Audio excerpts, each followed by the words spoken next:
one of the things that a lot of people often think about when you use the word programmatic is the idea of non-guaranteed inventory. Okay, so that's not that's not what you're talking about. When you're enabling a programmatic process, and again, I hear you emphasizing the idea that that word is about automation, the ability to use data. Right. So it's not about non-guaranteed inventory, and it's not about bidding, or those have an aspect of what you guys are bringing to market? Yeah, I think there's an aspect of it.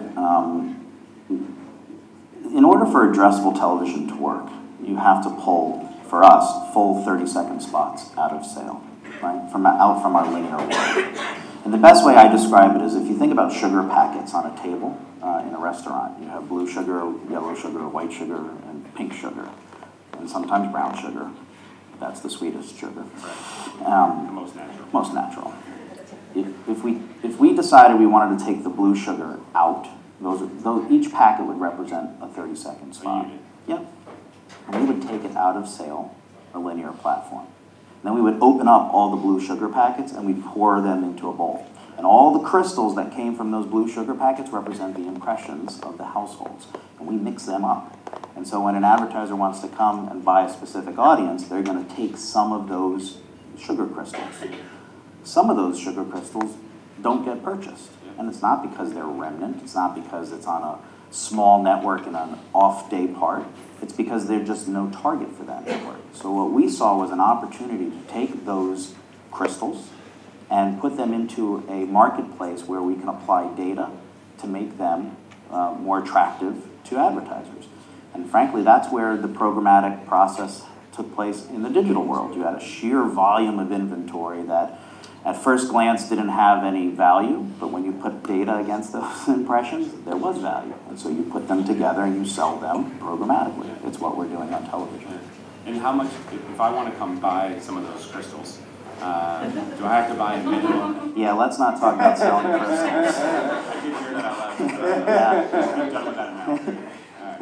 If I want to buy some of those impressions, right, do I have to buy a minimum number of impressions before you let me do it in this model, or can I buy a single impression? I just want that household.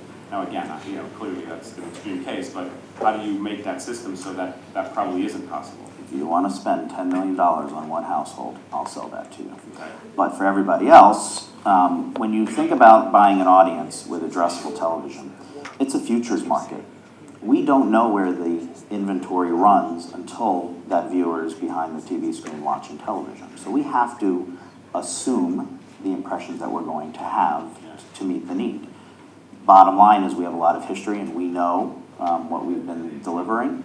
And so when an advertiser comes in through one of our DSP partners, there's a minimum of 80,000 impressions that have to be accumulated before we execute the buy. So you're obviously building these solutions in both a reaction to and a prediction of market demand, right?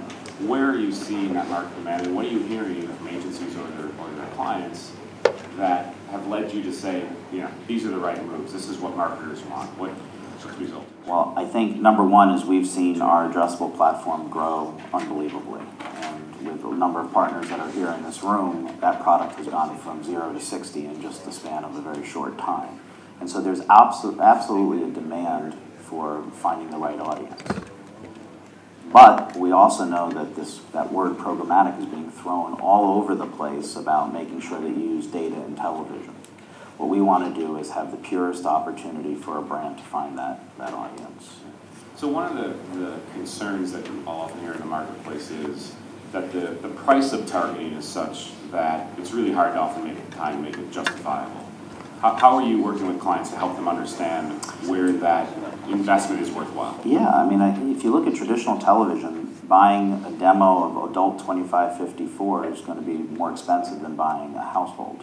Buying a demo of 55 plus on a network that serves younger folks is going to be very expensive. The beauty of our addressable platform is that, one, advertisers will only pay for the audience that they're reaching. And yes, it's going to be a higher CPM, but it's basically a lower eCPM, right?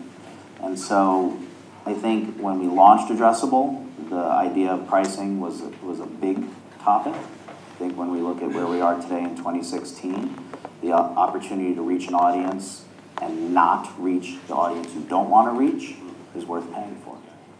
And how does that tie into some of the investments you guys have made with Sling, right? And the world of, the screen on the wall is one form of what now is this TV ecosystem, if you will, the content that we expect to traditionally watch in that quote, linear television environment. But that content lives in now many places with many devices.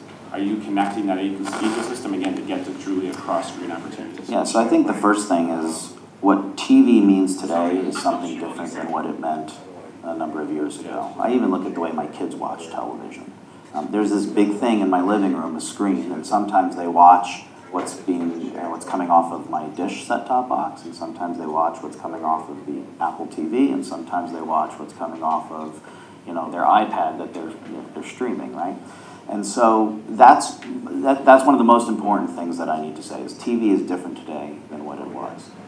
When you look at what Sling does, it brings an opportunity to watch content in a different way. It's squarely aimed at folks that live in urban cities and are cord cutters or cord nevers or cord shavers. It's a different audience. And I think where we've been really successful with Sling is being able to attract a different audience than what we would have on Dish. So we're not necessarily cannibalizing. That said, we've got 2 buckets of impressions that we have the opportunity to sell, and we sell Sling in a very similar way that we sell addressable. The ultimate goal is to be able to put all inventory in one place and be able to offer that to advertisers. We're still a little ways away from What do you have to do to get there? What are the investments you guys have to make to see that world? Yeah, I think it's just our back-end systems, right? Transacting on Sling is different than transacting on the linear platform. And frankly, the media buyers that are buying Sling are more the digital buyers than they are the television buyers. But we're working on it. Talk more about that, because I think that's one of the big interesting things that we're going to see as we, play out this industry over the next couple of years. There are the buyers that have come from the television world and those buyers that come from the digital world, each with some different expectations and different understandings of how the marketplace works, but we're clearly getting closer and closer to an integrated world. How do you see that playing out? Yeah, so I think it's already happening. I think if you look at a lot of different agency groups, the idea of a video investment team is different than what we used to have of television buyers and digital buyers. For us, we want to be able to have the inventory for whomever wants to transact. The interesting thing about Sling is that in the early days of Sling, it's attracting more of the digital buyer than the television buyer. But at the bottom line is Sling itself operates more like live television. If you compare Sling to what traditional television looks like, and you compare Sling to what these other over-the-top devices like Amazon or Netflix, the viewership of Sling mimics that more closely to live TV, which proves live TV is exactly what people want, and we're offering it to them. And that's good for brands, because then we can capture that live TV audience with the right data and deliver the message. So one last question before we're out of time. Talk maybe about measurement then of all these things, not just from a client perspective, but one of the things that this continues to then force on our industry is thinking through the right way to measure audiences and access to audiences. As you do this across screen, what are the different tools you guys are using to be able to validate the audiences you're delivering against? Well, first of all, we just say, trust me, and that usually works. I like that model. No, I think, and that's the next step also, is figuring out how to measure across all of these screens, which is why we're still selling them separately. We've got a very robust and mature measurement system on the linear side and the addressable side.